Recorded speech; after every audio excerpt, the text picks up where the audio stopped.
Hello. हा, माझा आवाज येतोय तुम्हाला? आपण आज नवीन घटकाकडे वळतोय, ज्यामध्ये आपण रिझर्व्ह बँक ऑफ इंडिया या अभ्यास घटकाची आपण आज चर्चा करणार आहोत. आपल्याला सगळ्यांना कल्पना आहे की आपण यापूर्वी बँकिंग या पेपरमध्ये बँका आणि बँकांचे प्रकार हे समजून घेण्याचा प्रयत्न केला. त्यावेळेला ही बाब आपण स्पष्ट केली होती की देशामध्ये, भारतामध्ये बँकिंग सेक्टरवरती नियंत्रण असणारी एक शिखर बँक म्हणून रिझर्व्ह बँक ऑफ इंडियाचा उल्लेख केला जातो. प्रत्येक देशाच्या अर्थव्यवस्थेमध्ये एक मध्यवर्ती बँक असते, जिला आपण सेंट्रल बँक असं आपण म्हणतो.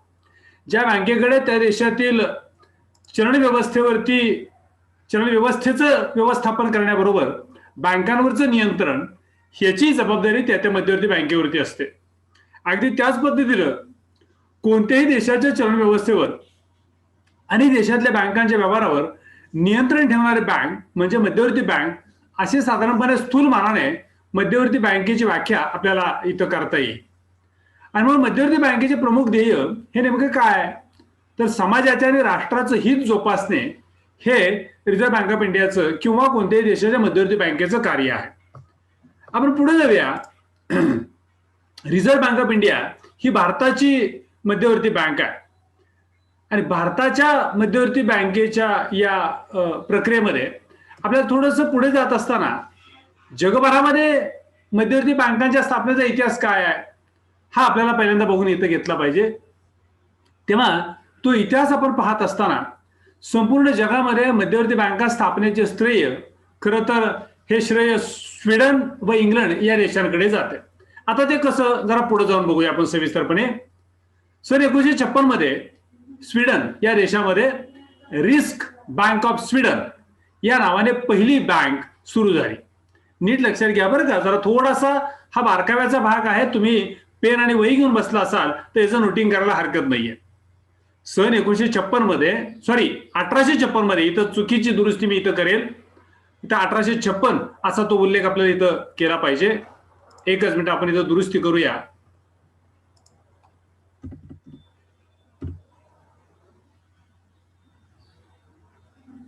$1656. ओके, 1656.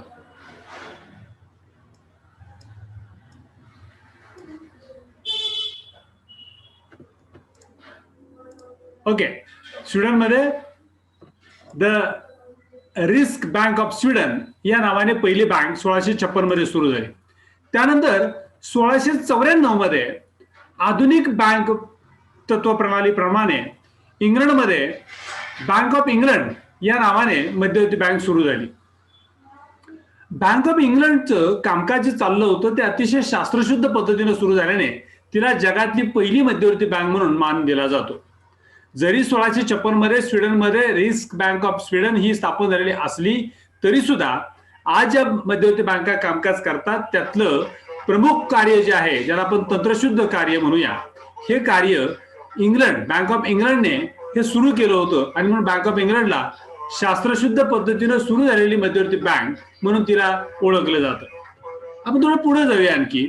त्यानंतर मात्र फ्रान्समध्ये 1800 मध्ये, नेदरलँडला 1804, ऑस्ट्रेलिया 1817, नॉर्वेमध्ये 1817, डेन्मार्क 1818, रशिया 1860, जर्मनीमध्ये 1875, जपानमध्ये 1882, अशा वेगवेगळ्या देशांमध्ये वेगवेगळ्या कालखंडामध्ये आणि सालांमध्ये मध्यवर्ती बँका सुरू झाल्याचं आपल्या निदर्शनास येतं.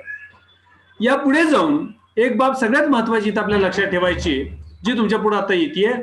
सन 1920 मध्ये, नीट लक्षात घ्या बरं का, सन 1920 मध्ये ब्रुसेल्स या ठिकाणी आंतरराष्ट्रीय पातळीची एक वित्त परिषद ही भरवण्यात आली होती. आंतरराष्ट्रीय पातळीची वित्त परिषद 1920 मध्ये ब्रुसेल्स या ठिकाणी भरवण्यात आली.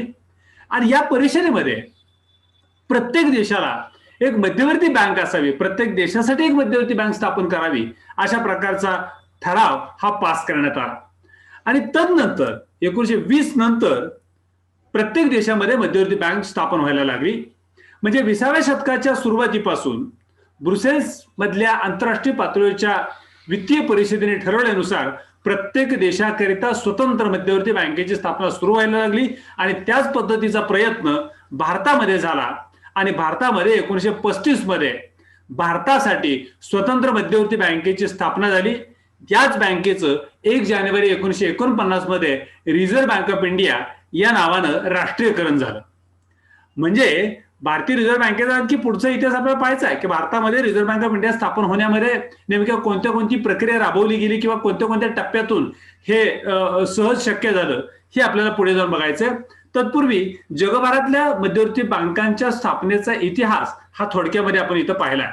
पुढे जाऊया.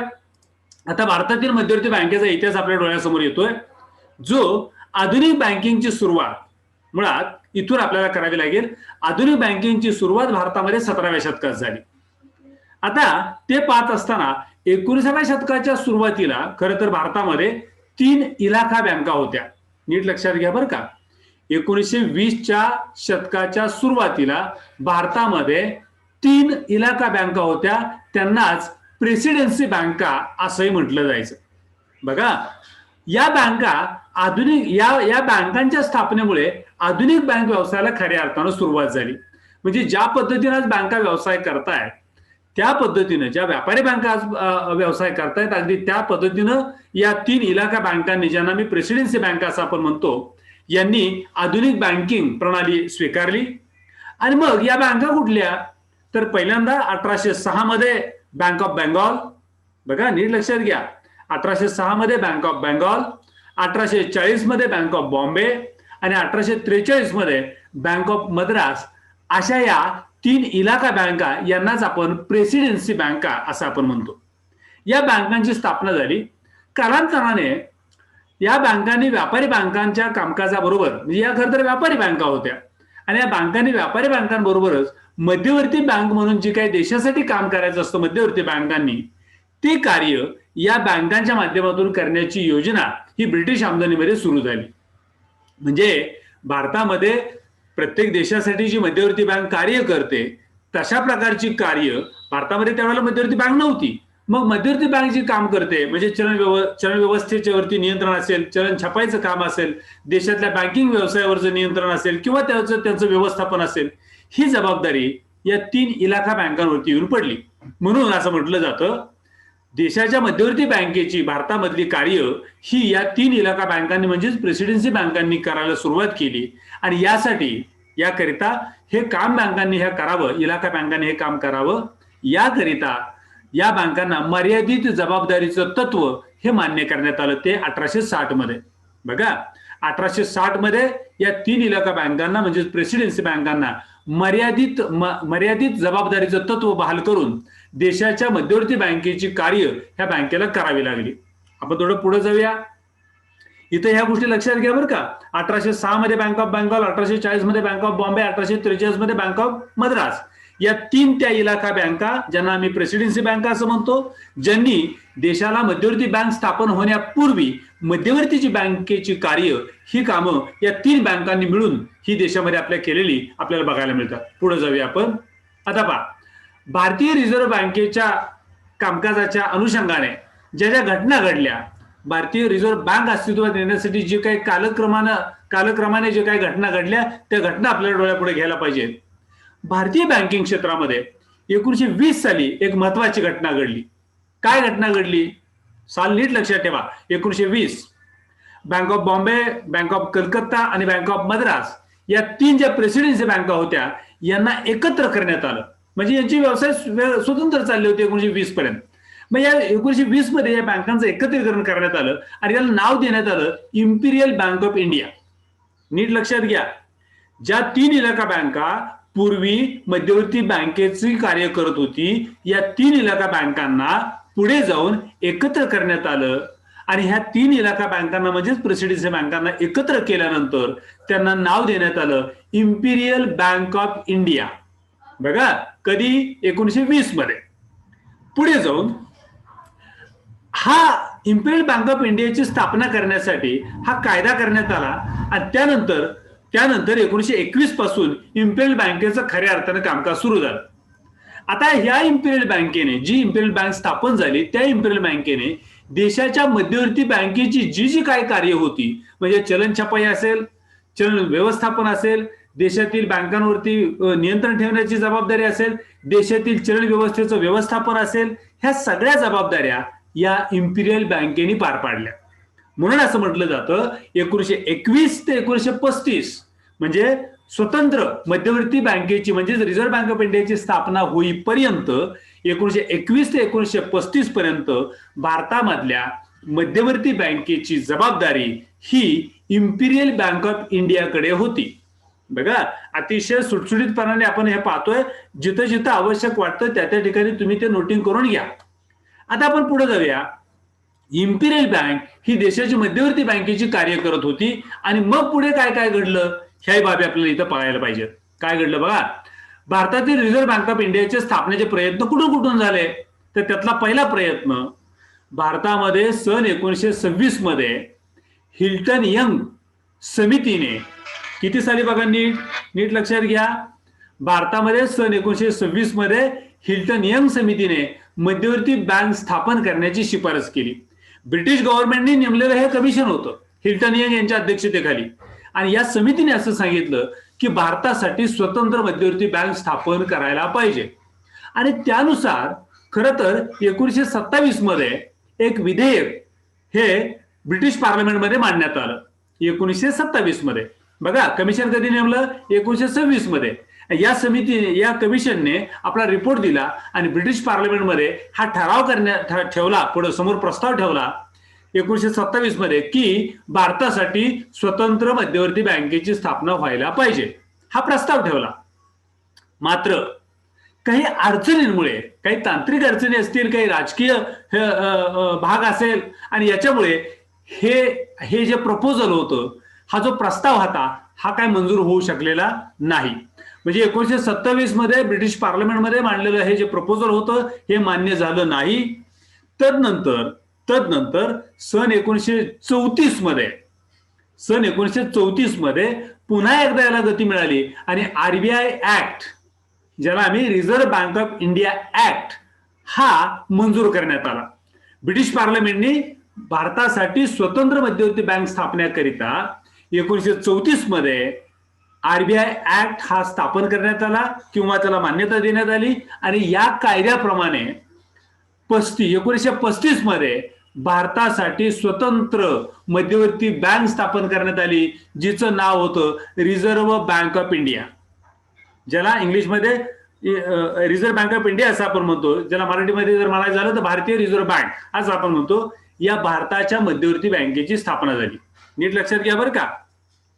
सुरुवातीला हिल्टन यंग कमिशनने 1926 मध्ये शिफारस केली की भारतासाठी स्वतंत्र मध्यवर्ती बँक असावी. तशा प्रकारचा प्रस्ताव 1927 मध्ये ब्रिटिश पार्लमेंटमध्ये ठेवण्यात आला, मात्र तो नामंजूर झाला. त्यानंतर ब्रिटिश पार्लमेंटमध्ये पुन्हा हे प्रयत्न होत होते. त्या प्रयत्नाला यश आलं आणि 1934 मध्ये ब्रिटिश पार्लमेंटने आरबीआय ऍक्ट 1934 पास केला, म्हणजे मंजूर केला. आणि या कायद्याप्रमाणे reserve bank of India act 1934 प्रमाणे भारतासाठी स्वतंत्र मध्यवर्ती बँक, जिला आम्ही रिझर्व्ह बँक ऑफ इंडिया असं म्हणतो, ती स्थापन करण्यात आली. पुढे जाऊया आपण. भारतासाठी जी रिझर्व्ह बँक ऑफ इंडिया स्थापन झाली ती सुरुवातीच्या कालखंडामध्ये खाजगी स्वरूपाची होती. म्हणजे काय होती, रिझर्व्ह बँक ऑफ इंडिया स्थापन करण्यासाठी जे भागभांडवल गुंतवलं होतं, हे भागभांडवल खाजगी व्यावसायिक, खाजगी व्यापारी किंवा खाजगी व्यक्तींनी हे खरेदी केलं होतं. जसं एखाद्या कंपनीचे किंवा एखाद्या संस्थेचे शेअर्स आपण खरेदी करतो, अगदी त्या पद्धतीने रिझर्व्ह बँक ऑफ इंडियाचे शेअर्स हे खाजगी लोकांनी विकत घेतले होते. त्यामुळे स्वाभाविकपणे बँकेवरती सरकारची मालकी नव्हती, कारण हिचे भागभांडवल जे आहे, हिचं भागभांडवल खाजगी लोकांनी खरेदी केलं होतं.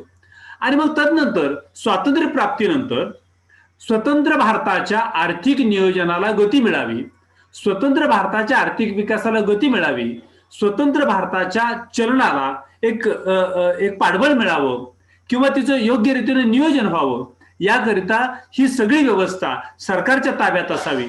देशामध्ये जर आर्थिक विकास करायचा असेल तर त्यासाठी होणारा वित्त पुरवठा हा सरकारच्या ध्येयधोरणाप्रमाणे व्हावा. याकरिता देशामध्ये सर्वात महत्वाची असणारी मध्यवर्ती बँक ही सरकारच्या मालकीची असली पाहिजे, सरकारचं त्यावरती नियंत्रण असलं पाहिजे. या हेतूने 1 जानेवारी 1949 रोजी रिझर्व्ह बँक ऑफ इंडियाचं राष्ट्रीयकरण करण्यात आलं. म्हणजे काय करण्यात आलं तर 50% पेक्षा जास्ती भागभांडवल जे खाजगी लोकांनी खरेदी केलेलं होतं ते भाग भांडवल रिझर्व्ह बँक ऑफ इंडियाचं सरकारने घेतलं, म्हणजे भारत सरकारने घेतलं. खाजगी लोकांचं जे भाग भांडवल गुंतवलेलं होतं हे भाग भांडवल परत करण्यात आलं. म्हणजे योग्य त्या मोबदल्यासह त्या लोकांना त्यांचे शेअर्स हे माघारी करण्यात आले आणि ते शेअर्स सरकारने खरेदी केले. आता बघा, स्वाभाविक पद्धतीने सगळंच भाग भांडवल जर सरकारने घातलेलं असेल तर ती बँक कुणाची झाली, तर ती सरकारची झाली. सरकारची मालकी झाल्यामुळे तिला सार्वजनिक बँकेचं स्वरूप प्राप्त झालं, जिला आम्ही रिझर्व्ह बँक ऑफ इंडियाचं राष्ट्रीयकरण या नावाने ओळखतो. ते कधी झालं? 1 जानेवारी 1949 ला. 1 जानेवारी 1949 ला सरकारच्या मालकीची ही मध्यवर्ती बँक झाल्यामुळे स्वाभाविकपणे ही बँक सरकारसाठी काम करायला लागली, सरकारच्या ध्येय धोरणाप्रमाणे काम करायला लागली. आणि म्हणून यासाठी बँकिंग व्यवसायाचे नियमन करणारा, बघा आज मी तिला देशामध्ये आपल्या ज्या बँका कार्यरत आहेत या बँकांचं कामकाज सुरळीत पद्धतीने पार पडावं, या बँकांचं कामकाज नियमित पद्धतीने चालावं, सरकारच्या ध्येय धोरणाप्रमाणे चालावं, कायद्याप्रमाणे चालावं, याकरिता एका स्वतंत्र कायद्याची निर्मिती करण्यात आली. 1949 मध्ये भारतातल्या इतर सर्व बँका सरकारच्या नियंत्रणामध्ये किंवा रिझर्व्ह बँक ऑफ इंडियाच्या नियंत्रणाखाली याव्यात, याकरिता बँका कशा स्थापन व्हाव्यात, बँकांचा कारभार कसा असावा, बँकांनी कशा पद्धतीने आपली कार्य करावी, यासाठी बँकिंग रेग्युलेशन ऍक्ट, ज्याला आपण भारतीय बँकिंग नियमन कायदा, नीट लक्षात घ्या, बँकिंग रेग्युलेशन ऍक्ट 1949, ज्यालाच आम्ही भारतीय नियमन कायदा 1949, हा करण्यात आला. हा कुणासाठी करण्यात आला?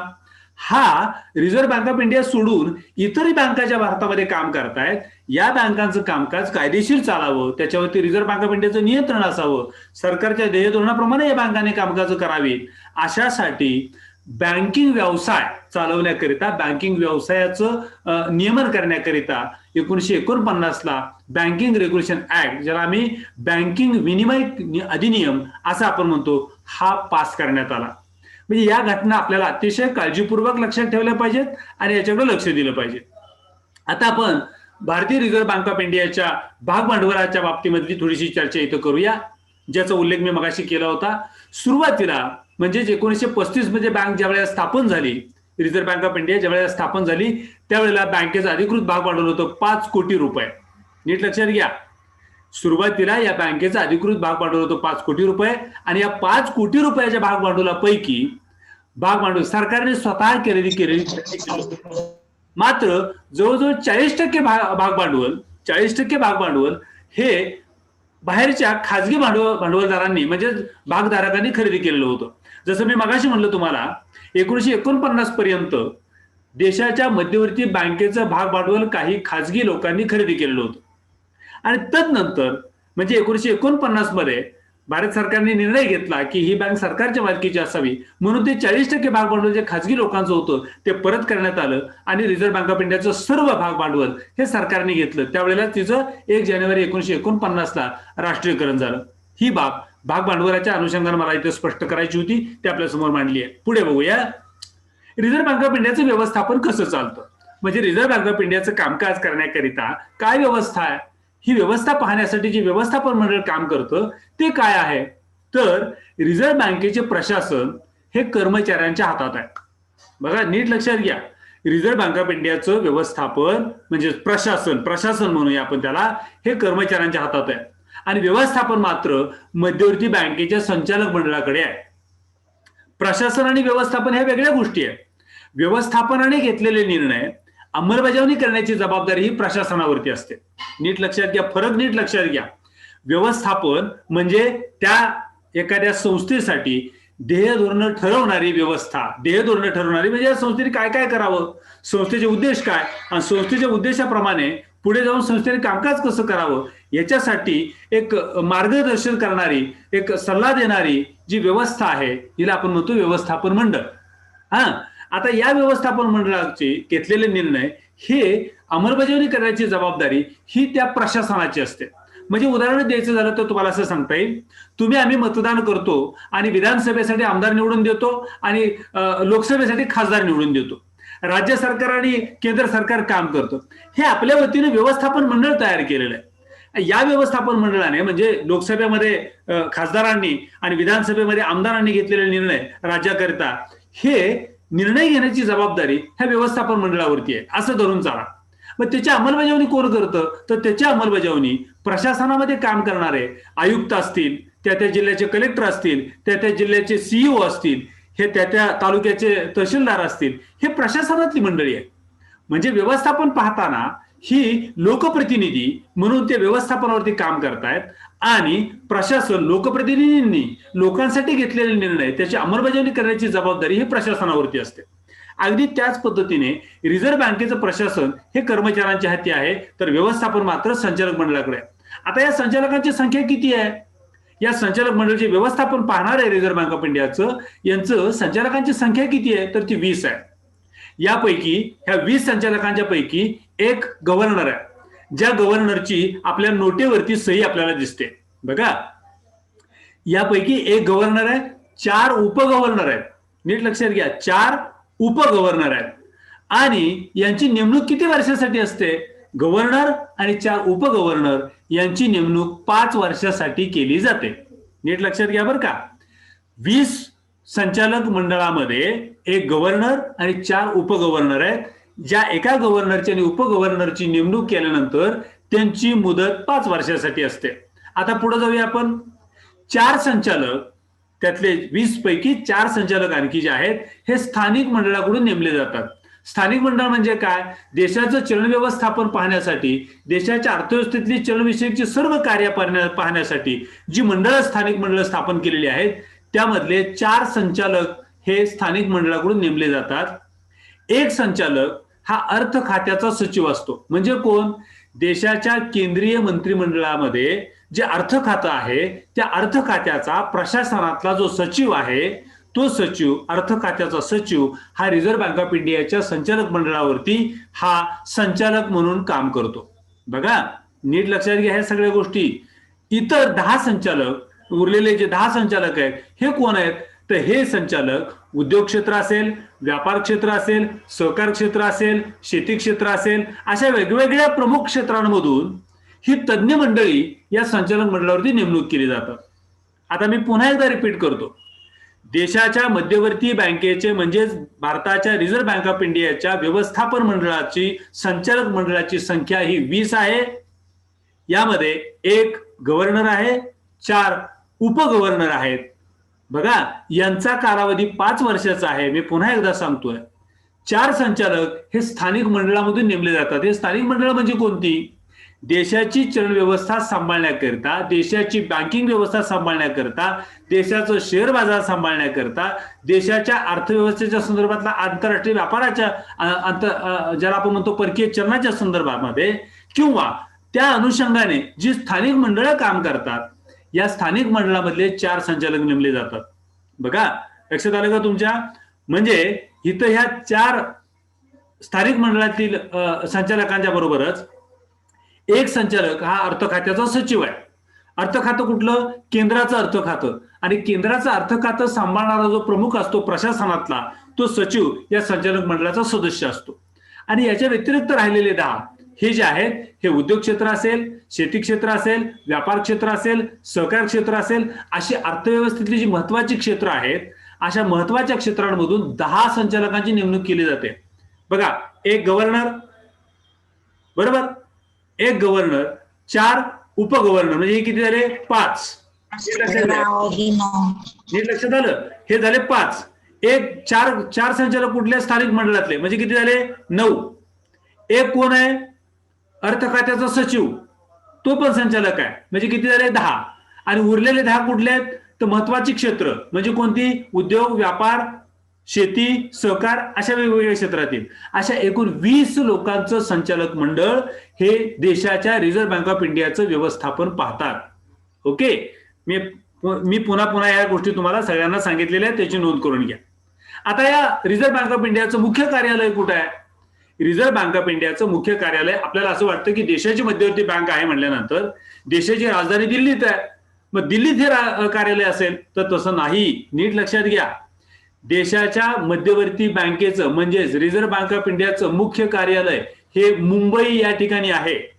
आणि म्हणूनच देशाची आर्थिक राजधानी म्हणून मुंबईला ओळखलं जातं. लक्षात आलं का? बघा, रिझर्व्ह बँक ऑफ इंडियाचं मुख्य कार्यालय हे दिल्ली या ठिकाणी नाही, ते मुंबई या ठिकाणी आहे.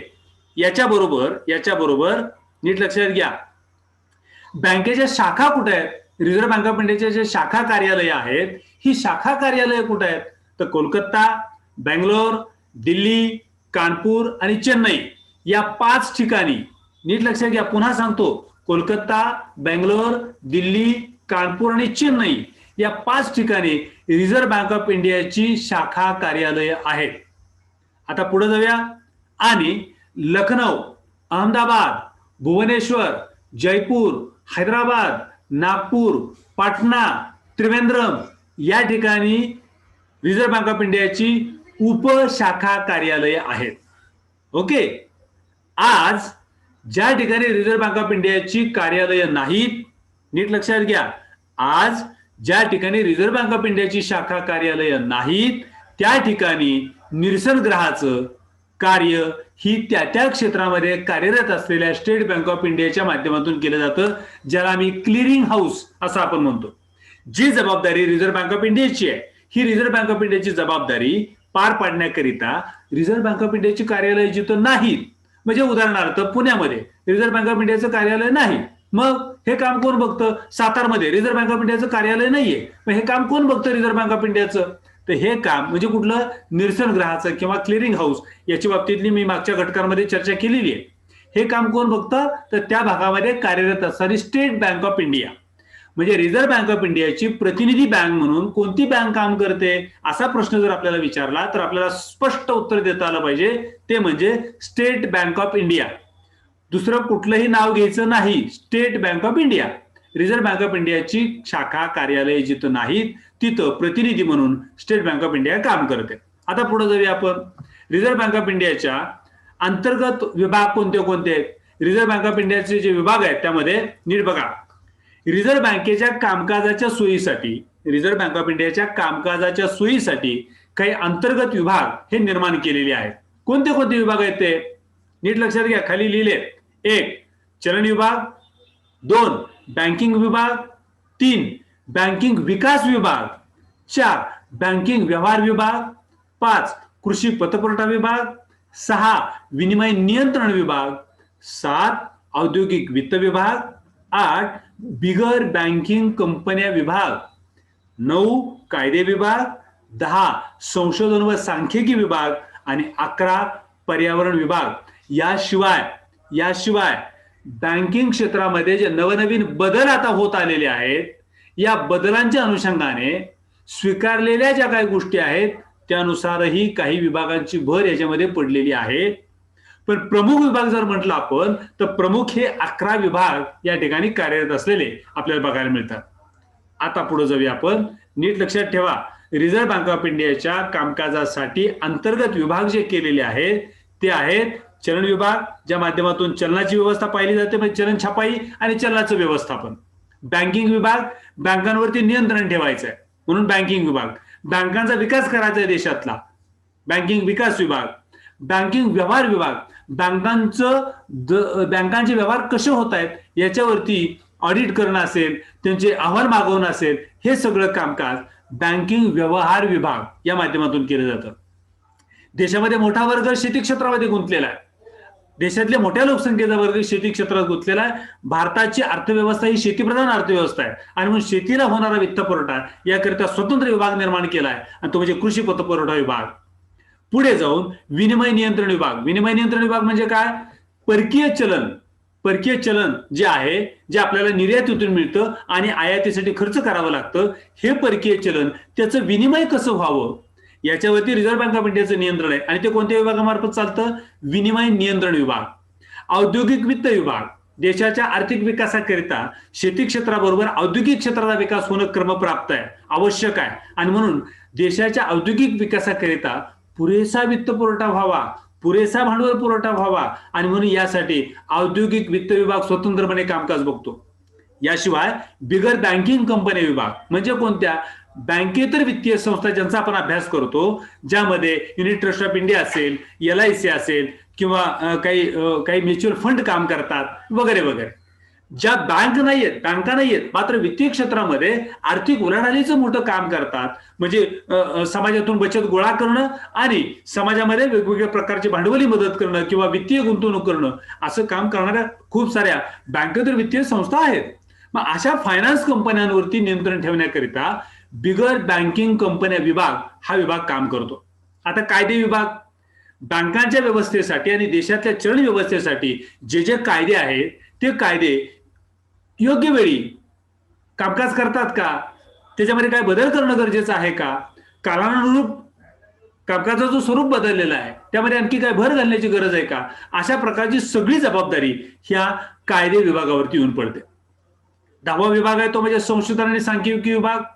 जगभरामध्ये बँकिंग व्यवसाय कसा चालतो, देशामध्ये बँकिंग व्यवसाय कसा चालू आहे, ज्या ज्या उद्दिष्टांसाठी बँकिंग व्यवसायाने काम करणं अपेक्षित आहे ती उद्दिष्ट पार पडली जातात का, अशी सगळ्या बाबी विचारात घेऊन वेगवेगळ्या प्रकारचं संशोधन करणं. जगाच्या तुलनेमध्ये भारताचा बँक व्यवसाय कुठे आहे, शहराच्या तुलनेमध्ये ग्रामीण भागाचा बँक व्यवसाय कसा आहे, बँकिंग क्षेत्रामध्ये कोणते कोणते नवीन बदल आपण करू शकतो, अशा प्रकारचे सगळं कामकाज हे संशोधन विभागामध्ये चालतं. याशिवाय बँकिंग क्षेत्राची माहिती गोळा करणं, ती सांख्यिकी माहिती गोळा करणं, म्हणजे ठेवींच्या संदर्भातली असेल, कर्जाच्या संदर्भातली असेल, बँक ग्राहकांच्या संदर्भातली असेल किंवा वेगवेगळ्या प्रकारची जी वित्तीय मदत देशामध्ये केली जाते त्याची सगळी सांख्यिकी माहिती ही सांख्यिकी विभागाकडून गोळा केली जाते. असा जो विभाग आहे त्याला आपण म्हणतो संशोधन आणि सांख्यिकी विभाग. याशिवाय जो 11वा विभाग आहे तो म्हणजे पर्यवेक्षण विभाग. पर्यवेक्षण म्हणजे काय, नियंत्रण ठेवणं, कायमस्वरूपी निरीक्षण करणं. कायद्याने घालून दिलेल्या अटींप्रमाणे आणि शर्तींप्रमाणे, कायद्याने घालून दिलेल्या अटी आणि शर्तींप्रमाणे, ज्याला आपण बँकिंग रेग्युलेशन ऍक्ट 1949 ज्याला आपण म्हणलं, बँकिंग नियमन कायदा 1949, त्याप्रमाणे बँका कामकाज करतात का, हे सगळं पाहण्याची जबाबदारी ही रिझर्व्ह बँक ऑफ इंडियाची आहे. आणि हे कामकाज हे ह्या 11व्या विभागाकडून पार पाडलं जातं, ज्याला आपण म्हणतो पर्यवेक्षण विभाग. ओके, ज्याला आपण नियंत्रण विभाग असं म्हटलं तरी हरकत नाहीये. अशा पद्धतीनं रिझर्व्ह बँक ऑफ इंडियाचं कामकाज चालतं. अशी इथपर्यंतचा भाग आपण इथं पाहिलाय. आजच्या तासामध्ये आपण रिझर्व्ह बँक ऑफ इंडियाच्या स्थापनेपासून रिझर्व्ह बँक ऑफ इंडियाचं व्यवस्थापन, रिझर्व्ह बँक ऑफ इंडियाचं भाग भांडवल आणि रिझर्व्ह बँक ऑफ इंडियाच्या कार्यालयांच्या पासून ते रिझर्व्ह बँक ऑफ इंडियाच्या विभागांपर्यंतची जबाबदारी नेमकी काय आहे याचा थोडक्यात आढावा घेण्याचा आपण इथं प्रयत्न केलाय. उद्याच्या तासाला आपण जाणार आहोत रिझर्व्ह बँक ऑफ इंडियाच्या कार्याकडे पुढच्या भागामध्ये. तिथपर्यंत आपण आता थांबूया. पुढच्या तासाला अशी सगळ्यांची उपस्थिती उद्याच्या तासाला तुमची असेल अशा अपेक्षा व्यक्त करतो. अशा आणखीन विद्यार्थी आपले बाजूला आहेत जे लेक्चरला अटेंड होत नाहीयेत, त्यांना तुमच्यातर्फे निरोप द्या आणि प्रत्येकाला लेक्चरला उपस्थित राहण्यासाठी विनंती करा. ओके, आपण आज या ठिकाणी थांबतोय. धन्यवाद.